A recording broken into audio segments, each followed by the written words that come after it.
እንዴት ናችሁ? በባለፈው ቪዲዮ ኮምፖነንቶችን አይተን ነበር።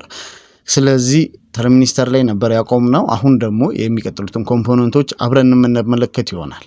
አሁን እነዚህ የተሰመረባቸው የምታዩቸው ፓወር ኤፍኢቲ ይባላሉ ወይም አርኤፍ ፊልተር ሴክሽን ይባላሉ። እነዚህ ፊልተር የሚያደርጉት ሬዲዮ ፍሪኩዌንሲ ነው። ሬዲዮ ፍሪኩዌንሲ ሃይ ሬዲዮ ፍሪኩዌንሲ እንዳይኖር ያደርጋሉ ማለት ነው። ይሄም ለኛ ጉዳት ሳያደርስ ኮምፖነንቶቹ ስራቸውን እንዲሰሩ ወይም ፓወር ሰፕላይ ራሱን ስራውን በአግባቡና በተገቢው መንገድ እንዲሰራ ያደርጋሉ ማለት ነው። ስለዚህ እነዚህ የሚጠቅሙ በዚህ መንገድ ነው። ከነሱ ቀጥሎ ከተከበበበት ቀጥሎ ደግሞ ምን እንመለከታለን? ኤሲ የሚል ፕላስና ማይነስ ያለው ትልቅ ብሪጅ ሬክቲፋየር እንመለከታለን ማለት ነው። ብሪጅ ሬክቲፋየር የምንለው ኮምፖነንት ኤሲን ወደ ዲሲ የሚቀይርልን ኮምፖነንት ነው። ብሪጅ ሬክቲፋየር እንደምታዩት ፕላስ ማይነስ አለው። ማይነሱ እና ፕላሱ ዲሲ አውትፑት ሲሆኑ ሁለቱ ደግሞ ዌቭ ነገር ያለው የኤሲ ምልክት ነው። ኤሲ ነው ማለት ነው። ስለዚህ ብሪጅ ሬክቲፋየር በአራት አይነት መንገድ እንደዚህም ሊመጡ ይችላሉ። 1 2 3 4 ዳዮዶች ማለት ነው። በአራት ዳዮዶች ብሪጅ ሬክቲፋየር ይሰራል። ወይ ደግሞ ፓክድ ሆኖ እንደዚህ አንድ ብሪጅ ሬክቲፋየር ሊሆን ይችላል ማለት ነው። ስለዚህ ብሪጅ ሬክቲፋየሮች ከነዚህ ውስጥ አንዱ ሾርት ሊያደርግ ይችላል።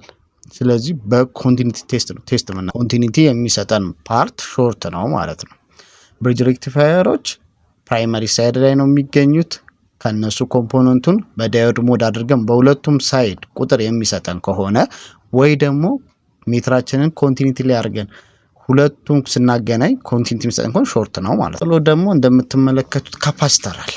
ካፓሲተር ይህ ኤሌክትሮላይቲክ ካፓሲተር ይባላል። ኤሌክትሮላይቲክ ካፓሲተር ፕላስ እና ማይነስ ያለው ፖላራይዝድ ካፓሲተር ነው። እነዚህ ካፓሲተሮች ፕራይመሪም ላይ ይገኛሉ፣ ሰከንደሪም ላይ ይገኛሉ። ብዙ ጊዜ 450 ቮልት የሚባሉት ፕራይመሪ ላይ የሚገኙ ነው። እነዚህ ካፓሲተሮች ሲበላሹ እንደዚህ አብጠው ይገኛሉ ማለት ነው። ካፓሲተር ሜትራችን ላይ ዩኤፍአር አድርገን መለካት እንችላለን።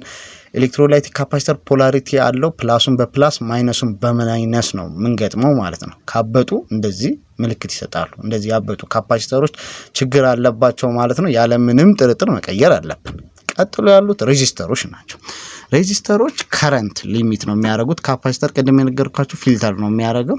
ሬዚስተሮች ከረንት ሊሚት ነው የሚያደርጉት። እነዚህ ሬዚስተሮች በሬዚስታንስ መለካት እንችላለን። ብዙ ጊዜ ግን ከተበላሹ ኦፕን ነው የሚሆኑት፣ ጠቅረው ነደው ይገኛሉ ማለት ነው። ስዊች ሞድ ፓወር ሰፕላይ ላይ ወይም የትኛውም ፓወር ሰፕላይ ላይ ብታገኟቸው ጠቅረው ነደው ነው የሚገኙት። ሬዚስተሮች ብዙ ጊዜ ኦፕን ይሆናሉ። እንደዚህ አይነት ሬዚስተሮች አሉ ቦርድ ላይ። እነዚህም ሬዚስተሮች ናቸው። እነዚህም ሬዚስተሮች ናቸው። ስለዚህ ብልሽት ያለባቸው ሬዚስተሮች እንደምታዩት እንደዚህ አይነት ምልክት አላቸው። ነደው ጠቅረው ይገኛሉ ማለት ነው። ስለዚህ ሬዚስተሮችም በሬዚስታንስ ቫልዩአቸው ነው መቀየር ያለብን። 10 ኦhm ከሆነ 10 ኦhm እናደርጋለን። ከዛ ዚነር ዳዮድ የምንለው ኮምፖነንት አለ። ደግሞ ዚነር ዳዮድ የሚጠቅሙት ልክ የዳዮድ ስራ ነው ያላቸው፣ ግን አዘ ፓወር ሰፕላይ ላይ ፓወር ይሰጣሉ። 5 ቮልት መስጠት ካለባቸው ኮንስታንት 5 ቮልት ቫይቨርስ ወደ ኋላ ስለማይመልስ 5 ቮልት ብቻ ይሰጣሉ ማለት ነው።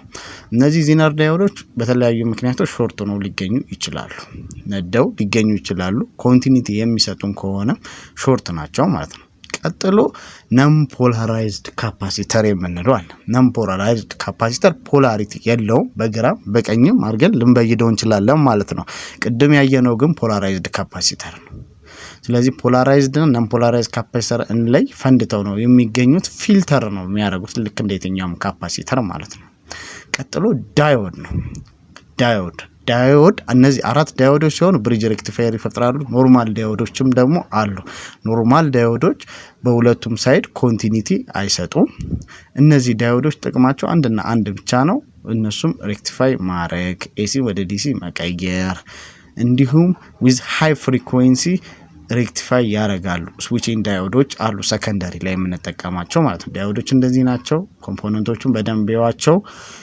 ቦርድ ላይ ስናያቸው ግራ አይገቡንም ማለት ነው። እንደምታዩቸው ዳዮዶች በሌላ መንገድ እንደዚህ ሆነው መጥተዋል ኤስኤምዲ ላይ ማለት ነው። ስለዚህ አሁን እነዚህን ኮምፖነንቶች እንዴት አድርገን እንለያለን? አሁን ፓወር ሰፕላይ ላይ ኮምፖነንቶች ያየናቸውን ኮምፖነንቶች እናስታውስ ብንል ኤንቲሲ አለ፣ ካፓሲተር አለ፣ ዚነር ዳዮድ አለ፣ ሬዚስተር አለ፣ ብሪጅ ሬክቲፋየር አለ፣ ዳዮድ አለ። ብሪጅ ሬክቲፋየሩ ለየት ብሎ ነው የመጣው፣ በዚህ መልኩ ነው። እንዲሁም ኤልኢዲ አለ። ኤልኢዲ አላየንም ግን ከሞላ ጎደል አብዛኞቹ ኮምፖነንቶች እዚህ ላይ አሉ ማለት ነው። ስለዚህ ይህን ይመስላል። በሌላ ቪዲዮ ደግሞ ሌሎች ኮምፖነንቶችን እናያለን። ኤሌክትሮኒክስ ጥገና ቀላል ነው፣ አብረን እንጠግን።